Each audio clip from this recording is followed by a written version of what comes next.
All right, so I want to welcome everybody back to Black Studies or African American Studies with me, the Forecast, back for our 12th session. And I put all the other sessions together. So I would suggest everybody, go through them if you missed any of the previous lessons.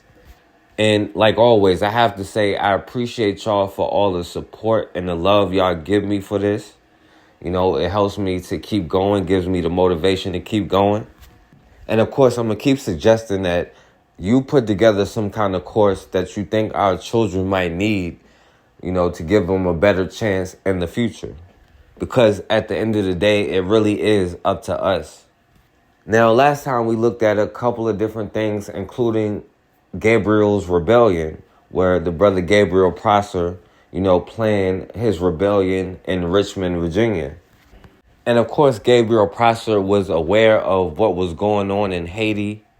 And last time we touched on the Haitian Revolution just a little bit, right? And the effects with the mulatto population. But in Haiti, a lot of the mulatto population wanted to get their plantation and their slaves back. And they still wanted to be in charge over the fully black Haitians. But their attempt to take over was unsuccessful. And Toussaint remained in charge. But then in 1799, Toussaint ended up signing a secret agreement or non-aggression treaty with Britain and America. Now, this agreement that Toussaint reached with Britain and America did reopen trade for Haiti. But during this time, the animosity between the mulatto class and the fully black class was exploding into a full-on civil war. And in 1798, he started conducting his own diplomacy. He concluded a secret peace with the British, where they would withdraw their troops and naval blockade from Saint-Domingue in exchange for the return of French royalists and a promise that Toussaint would not export the uprising to Barbados. That concluded, he sent a representative to the United States, striking a deal with John Adams so the undeclared naval war between the US and France would not affect trade with Saint-Domingue. Because you see, another running theme to think about was that Saint-Domingue was always a piece in a larger game. The United States was right next door, as was British Barbados, and France supported whatever leader, in their estimation, best served their interests. And that interplay of various powers sponsoring or intervening in the island's affairs will become a major part of Haitian history all the way to present day. In other words, Toussaint was increasingly behaving like the leader of an independent nation, though he did so with the veneer of French support. Meanwhile, relationships between Toussaint and Rigaud began to sour, partially due to that expelled governor playing political games about which one was higher ranking, and partially due to the fact that they both wanted total control. Soon, Rigaud appealed to France, casting himself as the loyal revolutionary, and Toussaint as a dictatorial usurper who wanted independence. Toussaint, by contrast, began claiming that Rigaud planned to reimpose slavery, a slander Rigaud turned back on him. Of course, neither wanted that, but there were factions on both sides willing to believe it. Toussaint had invited back many plantation owners in order to rebuild the economy, so it seemed plausible from that angle. And Rigaud had rebuilt the southern province with a caste system with the free people of color on top. So again, people could imagine it. Both leaders had alienated supporters with their forced work policies, and those alienated groups started believing that the other leader would never treat them like that. And both accused the other of perpetrating a race war, even though they were representatives of all of the island's groups on both sides. On June 6, 1799, Rigaud sent 4,000 troops to seize several border towns and negotiate the defection of one of Toussaint's veteran regiments. The act triggered a small uprising in Toussaint's northern territory, and he dodged 2 assassination attempts. Thus began a civil war that would come to be known as the War of Knives. And it earned that title through blood.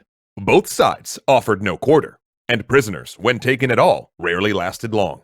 At the outset of the conflict, Rigaud's forces, better trained and equipped, made quick gains against Toussaint. But the northern general had an enormous numerical advantage, and the increasingly open support of the United States. Not only were the Americans shipping Toussaint arms, at times, the United States Navy intervened directly, providing fire support during sieges and blockading ports.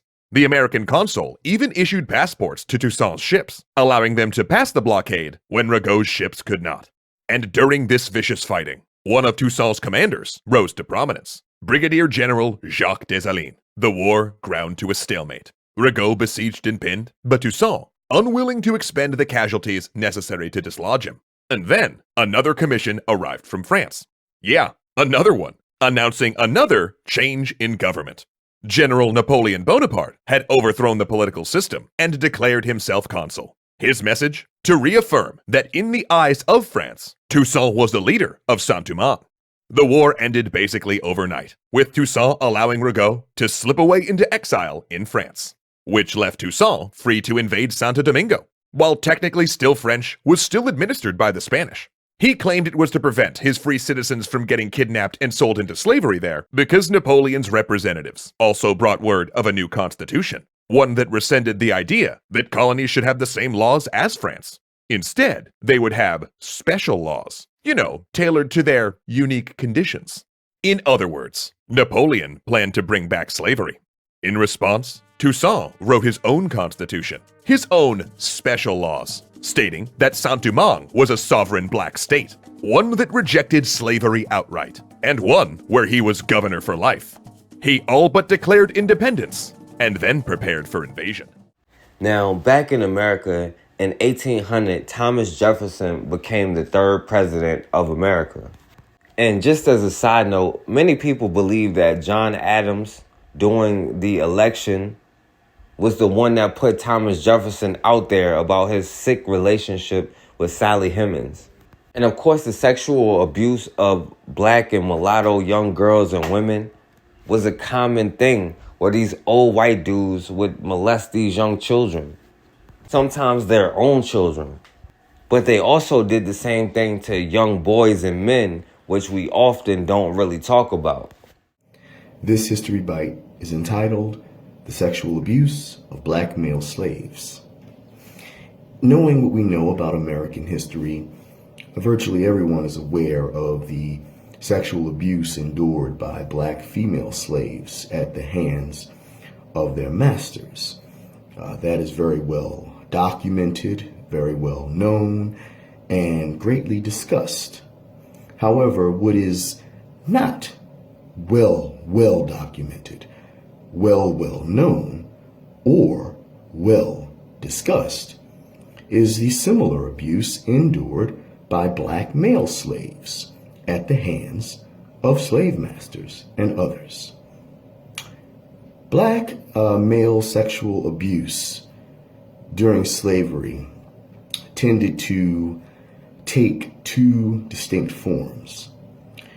First, by way of buck breaking, and second, by way of individual abuse from the master himself and or other members of his family.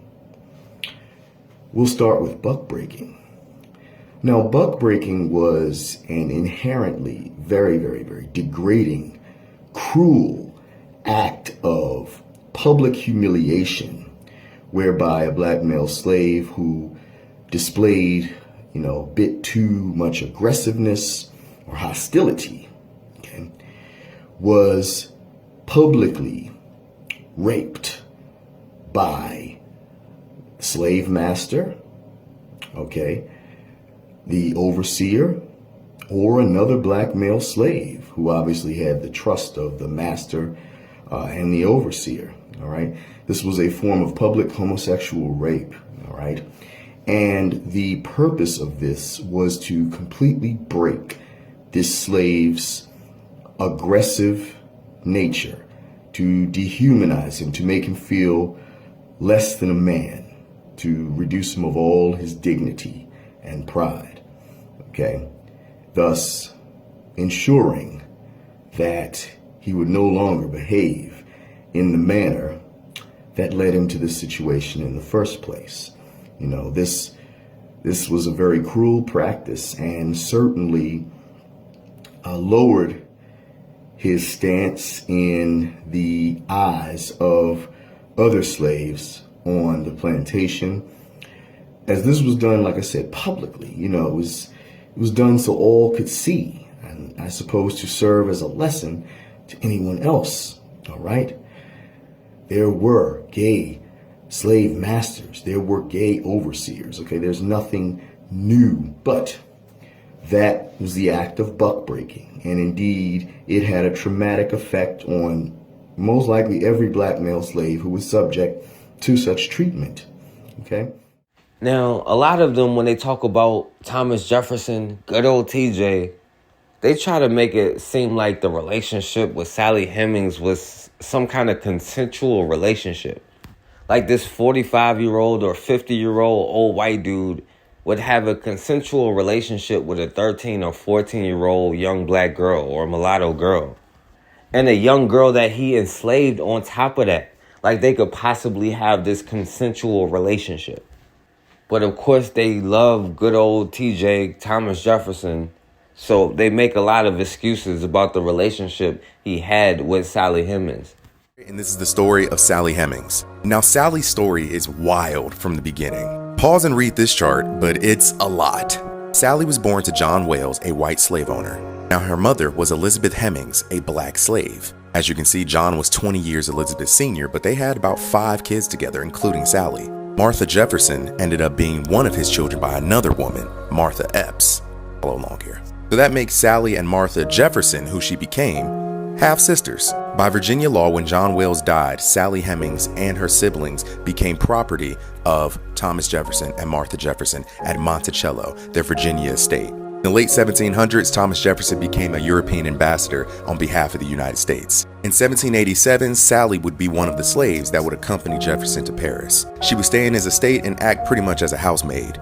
Spent 2 years in Paris from 1787 to 1789 and returned to Monticello in December of 1789. She returned to Monticello pregnant at the age of 16. It is believed she became the concubine of Thomas Jefferson while in Paris. She served as his chamber servant, and it is believed that they had intimate relations. But I'm not going to call it that. I'm going to call it the R word. In 1789, it was time for Sally and the Jeffersons to return to Monticello, Virginia. But there were a couple issues. One, Sally wanted to stay because in Paris, she was free.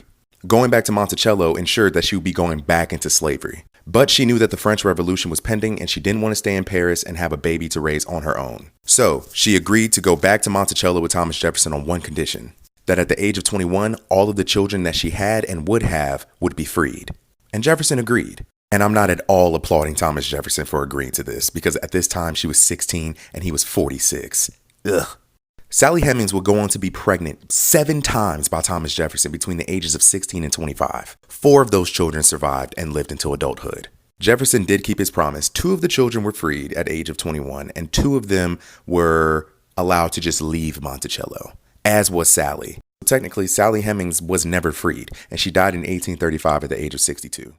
Now, see, the thing is, these old white dudes preferred black women over their own wives.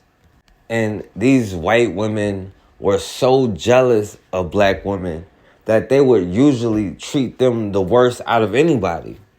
And white women were usually the most abusive and brutal, especially to young black women and girls. Get in this room.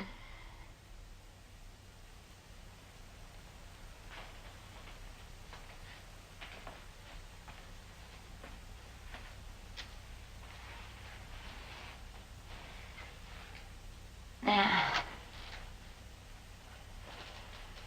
you're gonna take all your clothes off. Get them off.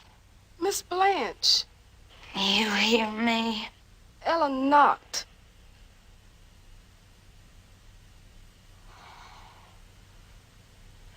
You knocked. You knocked. I'm gonna whoop that sucker right out of you.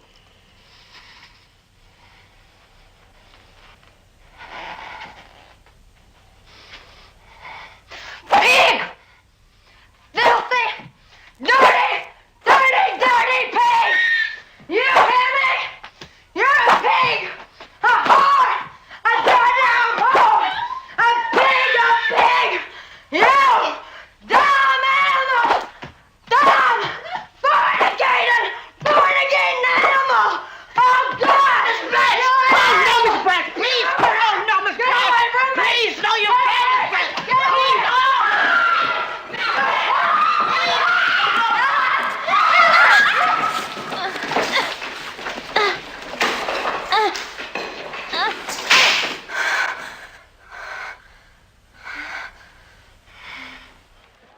But anyway, once Thomas Jefferson became president, he was not going to recognize Haiti at all, unlike John Adams before him. And Thomas Jefferson wanted the revolution to stop. And he eventually passed a law that prevented people from exporting slaves from out of the country.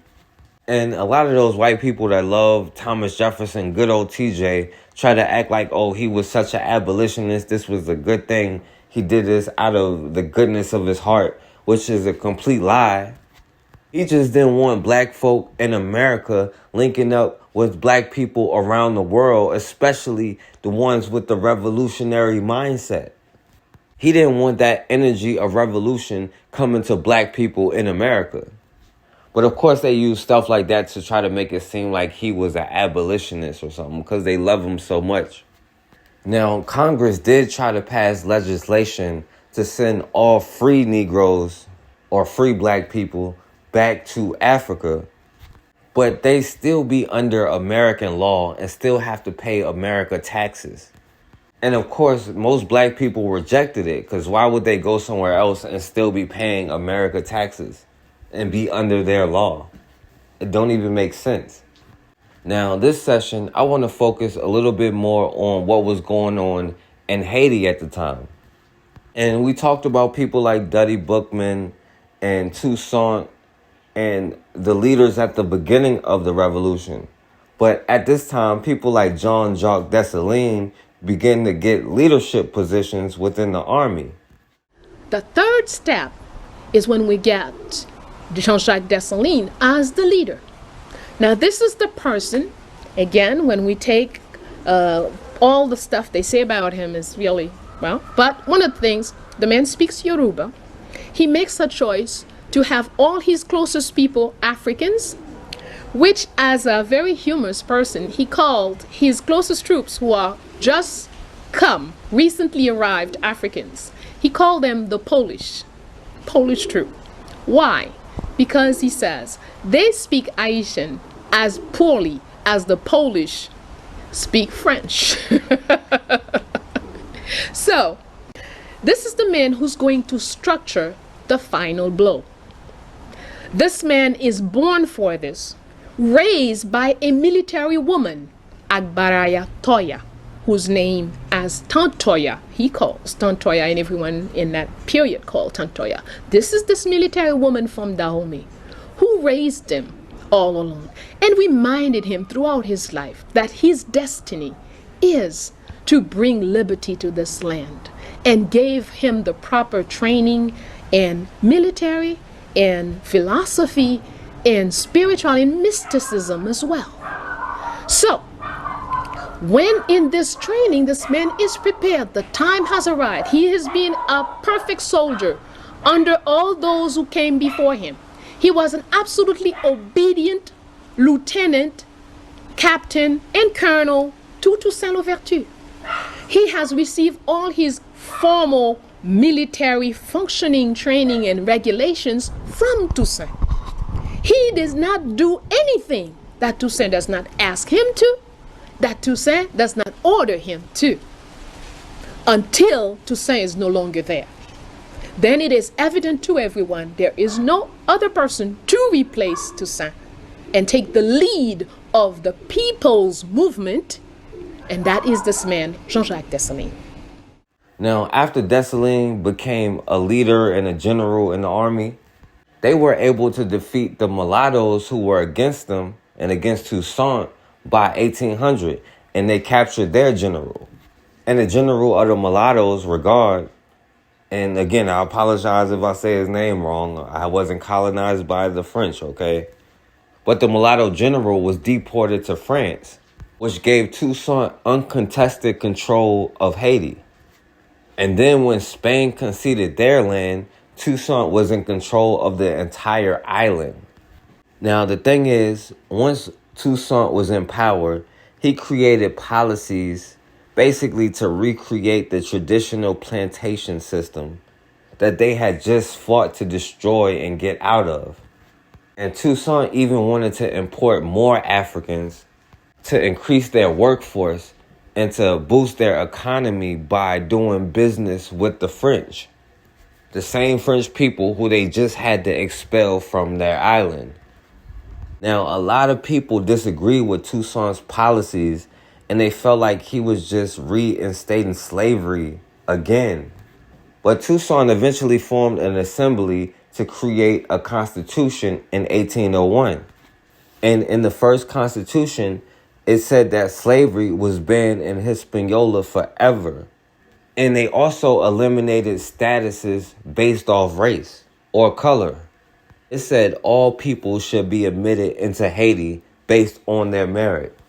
Now, I'm not saying that allowing people in based off your merit isn't the correct thing to do.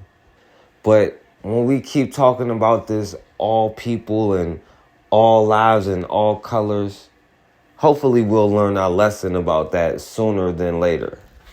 Now, the thing about Toussaint's constitution, it banned the practice of voodoo in Haiti and made Catholicism the official religion.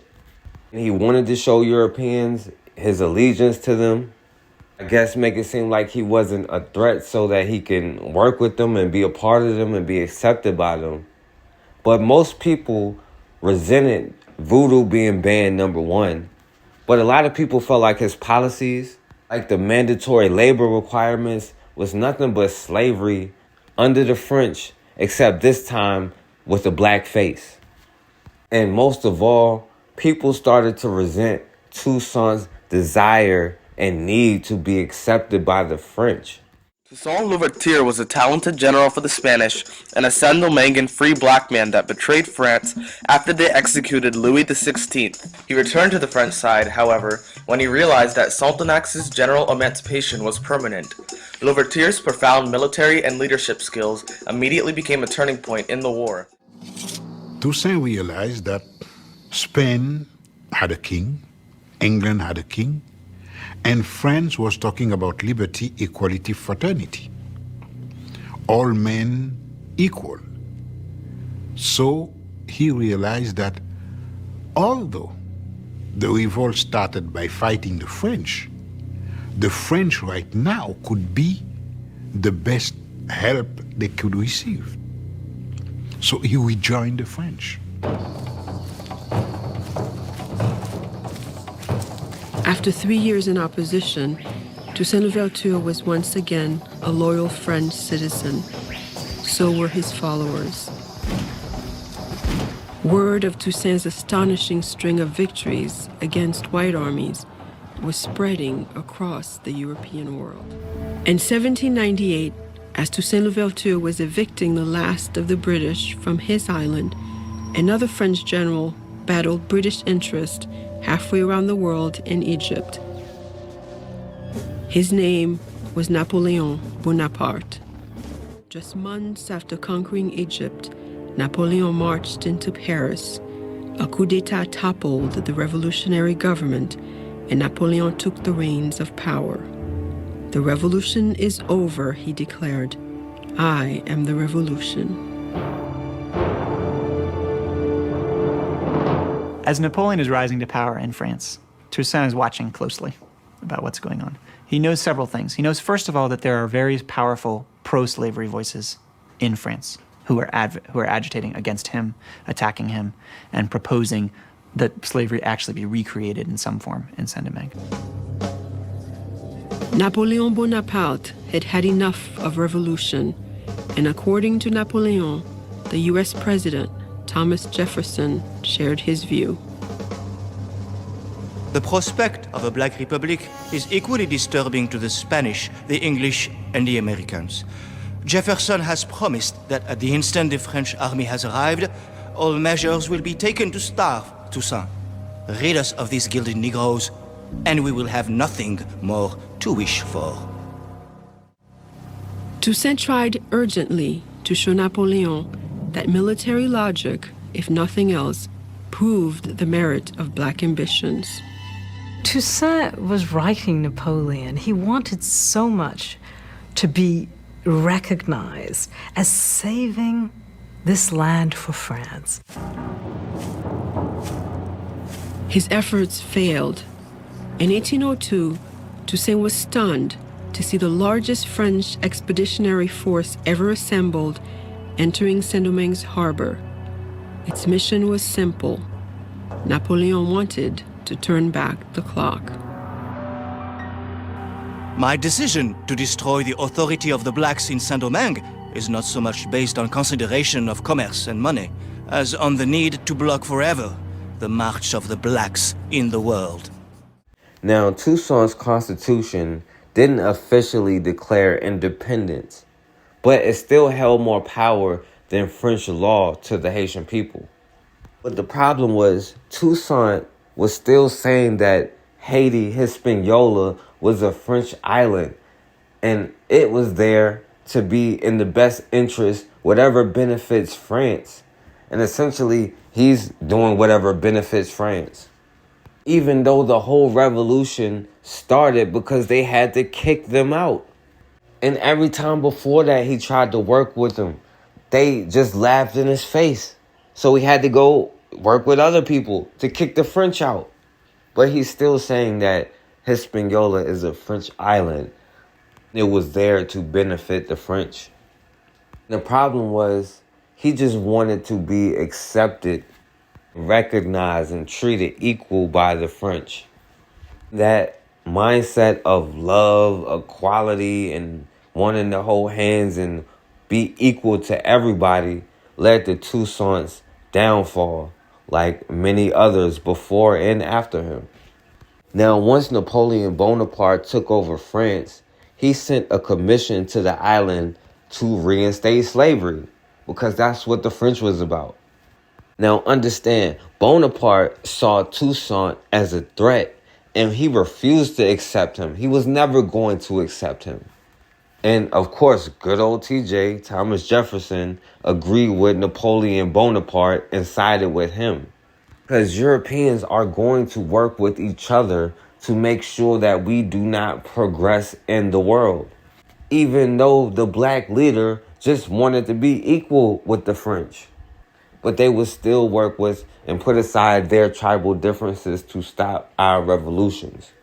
So good old TJ, Thomas Jefferson, agreed to help Bonaparte take back control of the island and bring back the Code Noir or the slave codes and re-enslave the island. So Napoleon sent his brother-in-law and I guess his head general, Victor Leclerc, to capture Toussaint, Dessalines, and other leaders in the revolution.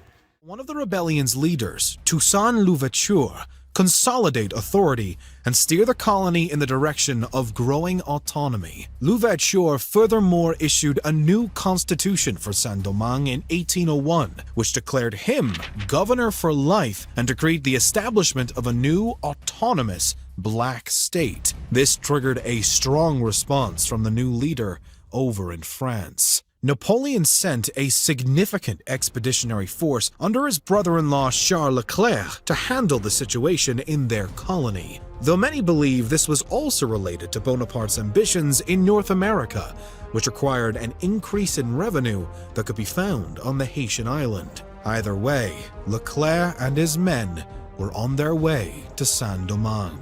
When the Frenchmen arrived at Le Cap, the Haitians set the tone for the clash that was to come. As Leclerc attempted to diplomatically pressure Haitian commander Henri Christophe into surrendering the city, the locals responded by burning their own city, angering the French. But Leclerc had the goal of summoning Louverture to Le Cap, and thus sent him kind messages, including the following: "Have no worries about your personal fortune. It will be safeguarded for you, since it has been only too well earned by your own efforts. Do not worry about the liberty of your fellow citizens." Louverture, nevertheless, refused to obey the French, and thus, war broke out yet again. The Haitians quickly resorted to a scorched earth policy, with Louverture explaining to Jean-Jacques Dessalines that he hoped that those who have come to reduce us to slavery may have before their eyes the image of the hell which they deserve. One French general even described the scene left by the Haitians after classes, often resulting in the leaving out of French corpses to rot and hopefully to send shivers down the invaders' spines. Now, at first, a lot of the mulatto population welcomed Leclerc, thinking he was going to help them get these black people under control and under slavery under them again. But he didn't like the mulattoes either. He didn't see the mulattoes as any different. He was against them just as much as he was Toussaint, even though both of them thought they could be equal to the French and thought that them re-enslaving black people was going to be in their best interest. And just like Napoleon Bonaparte, Leclerc knew the power of black people uniting to fight back around the world. And they both said that our progress must be stopped. And that was his mission. Now understand, no matter how divided they were at the time, that dude Leclerc still couldn't see the Haitians at all. Constantly defeated them. But the problem is, by this time, a lot of not only the mulattoes, but now the black population is starting to look at Toussaint funny. They question his leadership because of this desire to be accepted by the French and the treaties that he's doing. And some people felt that he could not be trusted, like he was just trying to bring back slavery for the French. So some black and mulatto groups united together to go against Toussaint. And the thing is, the French hated black people so much, they didn't even want to use Toussaint in the position that he had to reinstate slavery because they just wanted to take him out because they still saw him as a threat. And Toussaint stopped the rebellion, but before he did, about 250 white people were killed, but nearly 1,000 Haitians on both sides were killed. And, in a civil war kind of like, But anyway, like I said, man, as divided as they were still kicking the French ass. Throughout the next year, France brought over 20,000 troops, and they brought in another general, Rochambeau, who was a sick thug who they sent there to make sure that the black people and the mulatto class both knew their place. It is so delicate and dangerous and so painful that a person like me who opened many doors and talked about many things, even at the risk of being killed, hadn't even put it down. The book is called The Role of the Bastard as a Factor in History.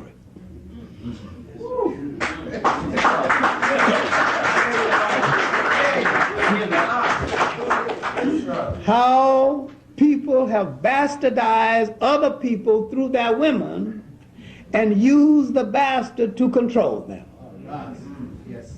Then having used the bastard, refused to accept the bastard in the home of the father that created him and sent him back to his mother's people to start confusion. When and if I dared, and somebody going to have to give me a bodyguard 24 hours a day if I ever did, I would have to write about how they literally destroyed the Haitian Revolution. How the mulatto generals, sons and daughters of the French black mothers and French fathers betrayed the Haitian Revolution and went over to the French against Toussaint Louverture. And a French general who hated both blacks and mulattoes called Rochambeau. He was going to teach the mulatto general, the mulattoes, a lesson. That I hate you just as much as I hate the blackest of the blacks. So he gave a gala party for the wives of the mulatto generals. At the end of the party, he said, I have some presents for you, ladies, in some boxes. So go in the room and open the boxes. It was the heads of their husbands. He had cut their heads off to show you I have just as much contempt for you yellow niggas as I got for the blackest of the blacks. The Rochambeau incident in Haitian history was so embarrassing and so painful. Most Haitian historians have written it and left it out. Couldn't face it. Too embarrassing. Now, Rochambeau was there to implement a 3-stage plan to re-enslave the Haitians. Now, check out the plan. Understand, they still use some of these same tactics today. In the first stage, he was there and he wanted to convince the Haitians that France was there only with peaceful intentions and to help them any way that they could. And they were only there to protect them. And he promised that they would never re-enslave them. See, they realized that brute force wasn't working, even though they had more guns, a bigger army, but they were still losing. So his goal was to get their trust to let their guard down. And the first stage was only supposed to last for about 15 to 20 days until they got to the second step. Now, stage 2 was to wage war on rebel armies while their guard was down and basically sneak attack them and take out all their generals and leaders. And Bonaparte said, don't leave any N-word alive with a rank over captain. So their goal was to completely decimate the rebels' army, take out pretty much all the leaders or anybody with a position. Now, stage 3, their plan was to disarm every black person and mulatto and force them back onto the plantation, even if they had to kill everybody on the island and replace the population with more kidnapped Africans. But when the French got there, the Haitians already had a plan and they burnt all the port cities, so, they couldn't really settle there. And then they moved deep into the island where the Europeans were afraid to go, or they couldn't go. And then the Haitian soldiers used guerrilla warfare to attack the soldiers when their guard were down. Now, within 3 weeks, 500 French soldiers died and over 1,000 more was wounded. Now, Leclerc asked for 6,000 more troops plus an additional 2,000 troops per month until they took back control of the island, but they still didn't have a chance no matter how many soldiers they sent. Between 1802 and 1803, the French sent about 80,000 troops, but they still suffered catastrophic losses. We're going to talk about General Louis Lamartinière and his wife, Marie-Jeanne Lamartinière. I know we always talk about Dessalines, we always talk about Toussaint, we always talk about Christophe, but trust me, it was way more than that, bro. It was way more than that. General Louis Lamartinière was born in the year 1771 in the town of Léogâne, and he died in 1802 at the age of 31. He was a military officer during the Haitian Revolution and a senior officer of the Napoleonic Army. He commanded the Haitian armed resistance during the Battle of Crête-à-Pierrot in March 1802 under the leadership of Dessalines, one of the most legendary battles that black men ever fought in the history of humanity. Now, let's get into it, man. French General Pamphile Delacroix said Lamartinière was a quadroon mulatto with the heart of a black man. Lamartinière was a quadroon. He was the illegitimate son of a white Frenchman and a mixed-race woman. His father owned a sugar plantation and a refinery in the town of Léogâne. His father had recognized his mulatto son, but only left an inheritance to his legitimate white son. Lamartinière enlisted as a soldier in the French army, commanded by André Rigaud, and from the age of 22 to 27, he fought alongside André Rigaud during the days of the British invasion. After the British were defeated, Lamartinière took the opportunity to hunt down and kill his half-brother and took possession of the family's land. In 1802, Lamartinière became famous for his involvement in the Battle of Crête-à-Pierrot. In 1802, Brigadier General Lamartinière commanded the fort of Crête-à-Pierrot. His wife, Marie-Jeanne Lamartinière, served under his command. Dessalines took command of the fort in March of 1802, aided by talented officers like Magny, Lamartinière, Maupoint, and La Rose. Dessalines strengthened the fort into a makeshift citadel with a garrison of 1,000 men. On the 4th of March, 1802, the French military arrived at Crête-à-Pierrot, commanded by General de Belle. Despite being heavily outnumbered with only 1,000 troops in comparison with the French, who had over 15,000 men, Lamartinière's men threw themselves into the trenches and bombarded the French with their artillery and sent the French on the run. 400 Frenchmen were immediately killed or wounded, including General de Belle. Then, on March 12th, a new assault led by French Captain General Leclerc on the fort also failed, and another 480 Frenchmen were killed or wounded. French General Leclerc had been hit in the crotch, and French General Dugois was murdered by 2 bullets. French General Boudet had been injured in the heel. On the 22nd of March, the French made another attempt, this time led by General Rochambeau, which failed again and cost the French another 300 men. Later that year, in November 1802, Lamartiniere and his soldiers fell into an ambush where he was killed and his head was placed on top of a pike. Rest in peace, General Lamartiniere. One love to the ancestor. Now let's talk about his wife, Marie-Jeanne Lamartiniere. You know what I'm saying? Marie-Jeanne Lamartiniere, known in history only as Marie-Jeanne, was a female Haitian soldier and the wife of Brigadier General Lamartiniere. She served in the Haitian army and was most famous for her role in the Battle of Crête-à-Pierrot. She fought in a male uniform, standing on top of the walls of the fort, armed with both a rifle and a sword. She made a great impression with her fearlessness and courage and was said to use the long rifle to murder the wounded French soldiers with a skill that all the men applauded.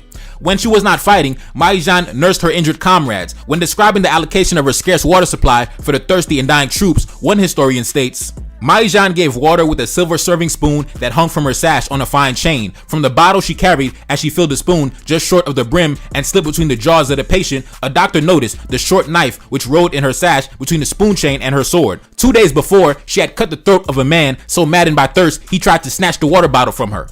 She had done it as neatly as a farmer letting blood from a pig or snapping the head of a chicken. It was considered to be a mercy killing because the other soldiers of the garrison would surely have torn the offender limb from limb. Now, in this one battle, the French outnumbered the Haitians 12,000 to 1,500. But Dessalines led his army in a victory against an army that was 10 times bigger than his, with more weapons. It was like 30 to 50 French soldiers dying in the hospital every single day. And then, of course, yellow fever played a big role in all of that because they couldn't just come to these people's land. They was bringing sickness and disease with them, but they was dying from those diseases.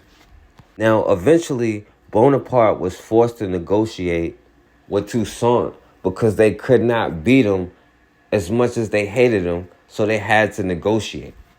And this is the lesson that we have to learn. They used Toussaint's desire to be accepted by the French and him wanting to be a Frenchman against him, right? And at first, all they did was offer him a chance to keep his military rank within France, you know what I'm saying, to be recognized by the French. And he could retire anywhere he chose if he just surrendered and let the people be re-enslaved. And the thing is, Toussaint actually agreed to those terms. He was just going to surrender, even though he was winning, right? Just because he got to keep a rank and he could retire wherever he wanted. But the thing is, people like Dessalines already knew what was up. He already understood that you cannot trust the French, the British, or any other European. And Dessalines certainly didn't have no desire to be accepted by them. His only goal, his only mission was freedom for himself and his people. Now, a lot of people still tried to warn Toussaint not to trust the French, but, he didn't listen. And sure enough, when he went to go meet with Bonaparte, they tricked him, they lied to him, they captured him, right? I guess he would call it betrayed, but it's not betrayal because they was never down with him. But they captured him. And they tried to get him to give up the other leaders of the revolution and to give up plans or whatever they could. But the thing is, Toussaint never snitched on nobody. He never gave up none of the Haitian people. And that's one thing I do want us to understand, that Toussaint never snitched. So they eventually shipped him to France and put him in prison where he was there until he died the next year.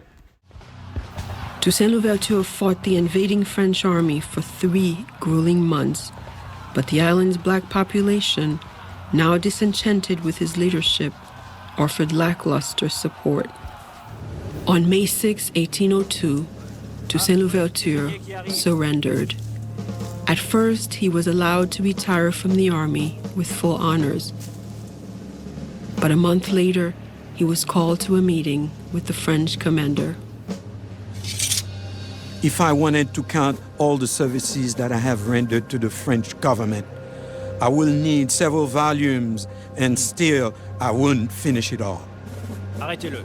Toussaint was arrested on charges of conspiracy. He wrote some stuff that's very eloquent, saying, I rather suspect that it's because of my color that you're treating me like a common criminal, although I prefer not to believe this. And to compensate me for all the services, they arrested me arbitrarily in Saint-Domingue. They choked me and dragged me like a criminal without any decorum or concern for my rank. Is that the recompense due my work? Normally, a mutinous French officer would have been brought before a military tribunal, so he comports himself as if he's going to have a military trial. Toussaint's sons had been educated in France. They had even met Napoleon. Hoping again that Napoleon would understand his thinking, Toussaint peacefully boarded a ship for France.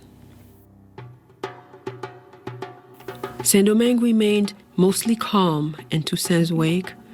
Jean-Jacques Dessalines and the other black officers continued cooperating with French General Victor Leclerc. But then, news arrived from the nearby colony of Guadeloupe. Napoleon had reinstated slavery. Leclerc reported that he had Dessalines in his pocket and controlled him and had mastered his spirit. Well, he was extremely wrong about that. Saint-Domingue erupted in anger and fear. Dessalines quickly broke from France. It's really the first place that people insisted absolutely that human rights were for all people. It's something that everybody should know about it, to know exactly what our species, not black people, but our species can realize. But Toussaint Louverture never lived to see victory. By the time Haiti attained the goal he fought so hard to achieve, the imprisoned revolutionary had died in a freezing cell in the mountains of France. "And overthrowing me," Louverture wrote as he left for France, "you have only cut down the trunk of the liberty tree of the blacks in Saint-Domingue. It will spring back from the roots, for they are numerous and deep." So with Toussaint out of the way, Bonaparte did gain temporary control of Haiti. And the first thing he did was reinstate slavery in Martinique, Tobago, and St. Lucia. Now, Bonaparte still claimed he wasn't going to reinstate slavery in Guadeloupe or Haiti, even though that was his goal the whole time. But the thing is, now that Toussaint gone, it was Dessalines' turn to step up and become the leader. And Dessalines knew better than to trust anything that Napoleon Bonaparte was talking about, or any European for that matter. And Dessalines was prepared to lead the people into battle, and he wasn't going to stop until they was free. Of course, there's a lot of things that we got to talk about with Dessalines, and we're going to keep moving forward. But, I don't want this to be too long, so we're going to wrap it up here with Dessalines taking over. And, of course, we're going to see, the more influence of America or the revolution in America going forward. Because there's more valuable lessons that we can see from Dessalines' turn as the leader. You know what I'm saying? So next time we'll get to things like 1804, the Haitian Constitution and all of that. And, the effects on politics worldwide of the Haitian Revolution, especially here in America and especially for black people here in America. But we can definitely learn a valuable lesson from Toussaint and, this desire to be accepted and loved by others. It has never worked. And at some point, we definitely have to learn our lesson before it be another downfall. Not just Toussaint, but it led to a lot of black leaders' downfall, trusting others so much or wanting to be a part of others so much. But anyway, like I said, we'll wrap it up here. And if you have any questions about what we talked about, if you want to add something, if I said something wrong, feel free to ask a question or, say what you want to say about it. I want to thank everybody who support this and, who come through and watch this. It's y'all support and encouragement that keep me going doing this. And like I said, man, I don't care what you're good at. If it's business, right? If it's math, If it's ancient history, current history, chemistry, whatever it may be. If you know how to cook, right? Put together a curriculum to show our children the right ways to do things, you know what I'm saying? Because we are the ones who are going to be teaching our children and leading them into the future, because we cannot depend on anybody else to do that. But again, thank y'all. And as always, man, we have got to start standing for something, or we're going to keep falling for anything.